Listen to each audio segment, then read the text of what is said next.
Doctor Baba Saheb Ambedkar open university.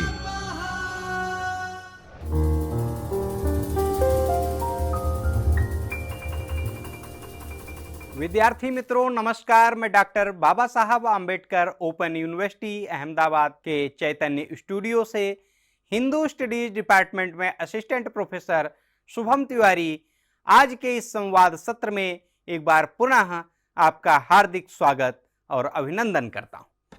विद्यार्थी मित्रों, आपको स्मरण होगा अभी अपने पूर्व के संवाद सत्र में हमने चर्चा की थी समास प्रकरण की। समास प्रकरण के अंतर्गत हमने जाना था कि समास क्या है, समास की परिभाषा, समास का उदाहरण, समस्त पद क्या है, पूर्व पद क्या है, उत्तर पद क्या है, इसके बारे में हमने जाना था। उदाहरणों को भी हमने देखा था। इसके साथ ही हमने अध्ययन किया था केवल समास, अव्ययी भाव समास, तत्पुरुष समास और तत्पुरुष समास का भेद है कर्मधारय और द्विगु समास, ये हमने जाना था। और हमको जानना है बहुब्रीहि द्वंद्व समास। इसके साथ इस संवाद सत्र में हम चर्चा करेंगे द्विगु समास, बहुब्रीहि समास, द्वंद्व समास की, क्योंकि कर्मधारय समास, तत्पुरुष, अव्ययी भाव और केवल समास, इनकी चर्चा हम पूर्व में कर चुके हैं। इसके साथ एक बार हम पुनः देखेंगे कि समास क्या था। तो समस्तम समासः, संक्षिप्तीकरण है समास, एक पदी भवः समासः, और उदाहरण हमने देखा राज्ञः पुरुषः का, पीताम्बरः का, और समास के 5 प्रकार हैं, समासः पंचधा, ये हमने जाना। समास 5 प्रकार के हैं। वह 5 प्रकार कौन कौन से हैं? तो केवल समास, अव्ययी भाव समास, तत्पुरुष समास, और तत्पुरुष समास के 2 भेद, पहला कर्मधारय समास और दूसरा द्विगु समास। फिर चौथा जो हमने कहा था हम चर्चा करेंगे बहुव्रीहि समास की, और अंत में जो 5वां समास है वह है द्वंद्व समास। विद्यार्थी मित्रों, समास प्रकरण के अंतर्गत हमने समास की परिभाषा, केवल समास के उदाहरण, अव्ययी भाव समास, अव्ययी भाव समास का जो नियम है अनव्ययम अव्ययम भवति इति अव्ययी भावः, इसके साथ अव्ययी भाव समास के उदाहरणों को हमने देखा।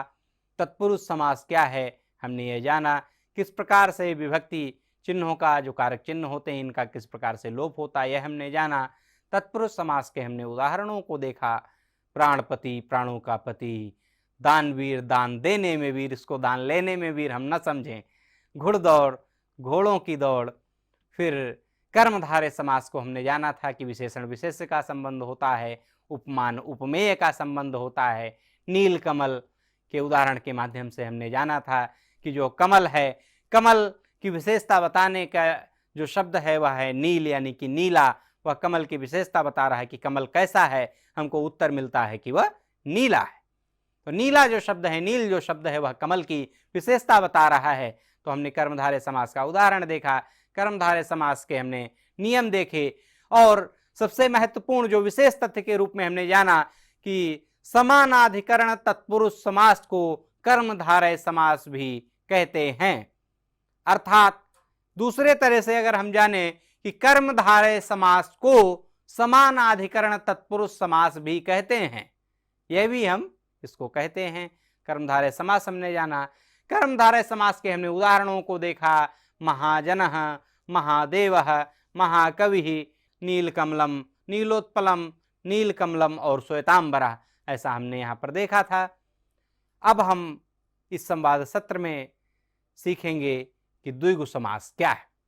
तो द्विगु समास जो होता है वह संख्यावाची होता है। परिभाषा हम देखते हैं कि जिस समास का पहला पद यानी कि पूर्व पद संख्यावाचक होता है, संख्या होती है, उसमें संख्या बताने वाला होता है, उसे द्विगु समास कहते हैं। यह कर्मधारय समास का एक उपभेद है, जो उसी का उपभेद है। हमने कहा था कि तत्पुरुष समास के 2 भेद हैं, कर्मधारय और द्विगु। तो जो द्विगु है यह कर्मधारय का उपभेद है या तत्पुरुष का उपभेद है। तो इसी से हम इसको जानते हैं कि जिस समास का पहला पद जो पूर्व पद है वह संख्यावाची होता है, उसे द्विगु समास कहते हैं। यह कर्मधारय समास का एक उपभेद है। द्विगु समास के माध्यम से किसी समूह या समाहार का बोध होता है, किसी समूह या समाहार की जानकारी होती है, बोध होने का मतलब उसकी जानकारी होती है, वह हमारे ध्यान में आता है, वह द्रष्टव्य होता है। ऐसा समूह या समाहार, इसका जब हम वो करते हैं समास विग्रह, तो ऐसे आएगा कि नवरात्रियों का समाहार, नवरात्र, और 5 वटों का, पेड़ों का समाहार, ऐसे पंचवटी ऐसे शब्द बनता है। तो ये पंच है, नव है, षष्ठ है, ऐसे जो संख्या के शब्द हैं 1 2 3 4 5 6 से संबंधित, तो ये अगर आते हैं किसी भी समास में तो वहां पर द्विगु समास होता है। इसके प्रारंभ का या पहला पद कोई संख्या ही होती है द्विगु समास में। द्विगु समास में समस्त पद किसी समूह का बोध कराता है। और इसके साथ हम और जानते हैं कि जो द्विगु समास है वह प्रायः नपुंसक लिंगी होता है, चूंकि संख्या आ जाती है और संख्याएं जो हैं अधिकतर नपुंसक लिंग में ही होती हैं। द्विगु समास में समस्त पद का संख्यावाचक विशेषण होता है और दूसरा पद जो है वह उसका विशेष्य होता है। विशेषण जो विशेषता बताए और विशेष्य जिसकी विशेषता बताई जाए। द्विगु समास में पूर्व पद, पहला पद संख्यावाचक विशेषण होता है। हमने यहाँ पे देखा कि द्विगु समास का जो पहला पद होता है वह संख्यावाची होता है। तो इसका समस्त पद होता है द्विगु समास का। द्विगु समास का जो सामासिक पद होता है उसके माध्यम से किसी समूह अथवा किसी समाहार का हमको बोध होता है, किसी समूह या किसी समाहार की हमको जानकारी मिलती है द्विगु समास के माध्यम से। एक बात जो हमको हमेशा स्मरण रखनी चाहिए वह यह है कि द्विगु समास का जो पहला पद है वह संख्यावाची होता है, एक संख्या होती है कोई न कोई। द्विगु समास के उदाहरण हम देखते हैं। चौराहा यानी कि 4 राहों का समूह, दोपहर,